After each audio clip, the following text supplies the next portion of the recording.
L'invité de la matinale sur NC Première. Et ce matin, notre invitée est Madame Amanda Bao, directrice du Centre de formation de l'artisanat. Nous la recevons à l'occasion de la semaine de l'apprentissage, la première partie, avec les questions de Thierry Belmont. Bonjour Amanda Bao. Bonjour.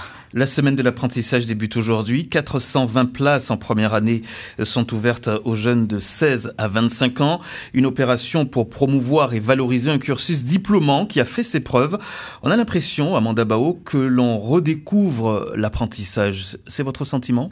Non, pas vraiment, on redécouvre pas. C'est vrai que l'apprentissage n'a pas forcément été mis au devant de la scène ces dernières années. Donc, il y a eu une première édition de la semaine de l'apprentissage l'année dernière qui avait justement pour but de replacer l'apprentissage comme une voie d'excellence et non plus, comme on a souvent tendance à l'entendre, comme une voie de garage ou comme une voie par défaut. L'apprentissage, c'est bien une autre façon d'apprendre qui permet aux jeunes d'apprendre pas que en centre de formation, mais également directement dans l'emploi auprès de professionnels. Ça veut dire quoi ? Que l'apprentissage, au fil des années, c'était dévalorisé ? Dévalorisé, je dirais pas exactement ça. Je dirais qu'il était pas mis en lumière. On s'est peut-être focalisé sur d'autres priorités en termes de formation, la formation professionnelle, la formation des jeunes. L'apprentissage, c'est la formation des professionnels, mais également des jeunes. Et c'est un peu à mi-chemin, on va dire, entre la formation initiale et la formation professionnelle. Donc on avait tendance un peu à l'oublier ou à l'englober soit dans l'un, soit dans l'autre. Oui, dans votre livret de présentation, vous écrivez « L'apprentissage est l'ADN de nombreux métiers qui s'apprennent et se transmettent uniquement par ce biais ».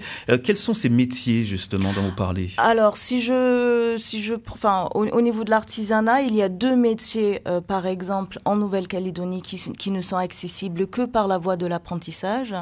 Ce sont les métiers de coiffeur et le métier d'esthéticien, esthéticienne.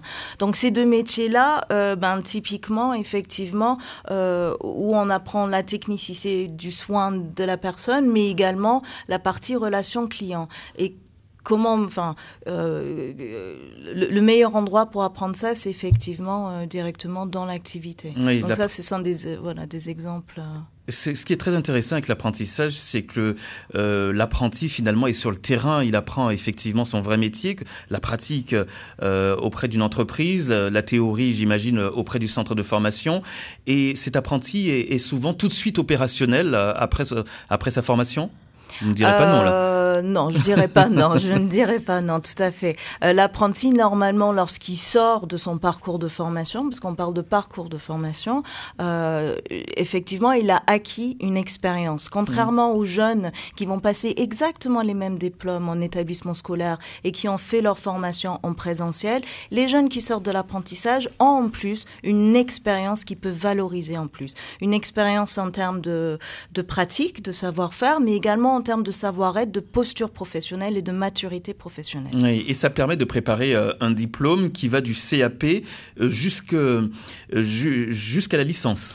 Tout à fait, on fait des CAP, donc selon les secteurs, selon les métiers, effectivement, on va du CAP jusqu'à des licences professionnelles, que ça soit avec l'école de gestion et de commerce de la CCIU ou les diplômes de l'université, qui sont effectivement accessibles aussi par apprentissage. Et on peut pousser plus loin avec l'apprentissage, selon vous ? Oui, on peut pousser plus loin. Pas en Nouvelle-Calédonie, pas encore actuellement, mais en métropole et dans d'autres pays, effectivement, on peut aller jusqu'à des métiers style ingénieur où ils se font en alternance. Et c'est pas le parcours du combattant pour trouver une entreprise à l'apprenti ? Un parcours du combattant, je dirais oui et non. Si l'apprenti est assez bien préparé dans sa recherche, c'est-à-dire si la personne a regardé où est-ce qu'elle a envie de travailler, quelles sont les entreprises à proximité qui pourraient faciliter justement son apprentissage, et si la personne a eu cette démarche, on va dire proactive, d'aller vers l'entreprise, c'est pas si difficile que ça. Ça veut dire que c'est à l'apprenti de rechercher, ou alors vous l'aidez un petit peu dans les centres de formation ? Alors, dans un premier temps, effectivement, les CFA, en tout cas, nous avons pris en tout cas la position de permettre aux apprentis dans un premier temps d'aller chercher, enfin en tout cas les candidats, d'aller chercher eux-mêmes. Ça leur permet de se confronter un peu au monde, ça nous permet nous aussi de voir dans quelle mesure ils ont vraiment envie d'aller vers l'apprentissage. Et dans un second temps, quand on rend compte qu'il y a des personnes qui ont eu des difficultés, là effectivement on propose un accompagnement. Et est-ce que les entreprises ont des avantages à embaucher des apprentis ? Plusieurs. Il y a des avantages, on va dire, en termes d'investissement des ressources humaines. C'est-à-dire que le premier avantage, c'est de permettre aux entreprises d'accompagner, de former un futur collaborateur. Quand on dit former un futur collaborateur, c'est à ses techniques, à ses technologies, mais aussi à ses valeurs d'entreprise, à sa culture d'entreprise. Ça, c'est au niveau des ressources, enfin, on va dire au niveau qualitatif. Au niveau quantitatif, il y a, lorsqu'une entreprise prend un apprenti, il y a les charges sociales qui sont prises en charge par la Nouvelle-Calédonie, donc un allègement des charges sociales, mais il y a également une prime à l'employeur. Ils ont tout intérêt à prendre des apprentis si on vous écoute. Ouais. Mais la situation économique, on le sait, n'est pas florissante, elle est plutôt morose en ce moment. Est-ce que ça ne les rebute pas un petit peu ? Est-ce qu'elles ne sont pas hésitantes ? Dans certains secteurs, oui. Après, il y a beaucoup d'entreprises, il y en a pas mal qui aussi sont dans une démarche citoyenne, une démarche de transmission de leur métier. Dans certains métiers de l'artisanat, s'il n'y a pas d'apprentissage, il n'y aura pas de transmission et du coup, les entreprises peuvent se mourir. Il y a certains métiers qui sont déjà en difficulté ou qui n'ont pas forcément de relève encore. Donc voilà.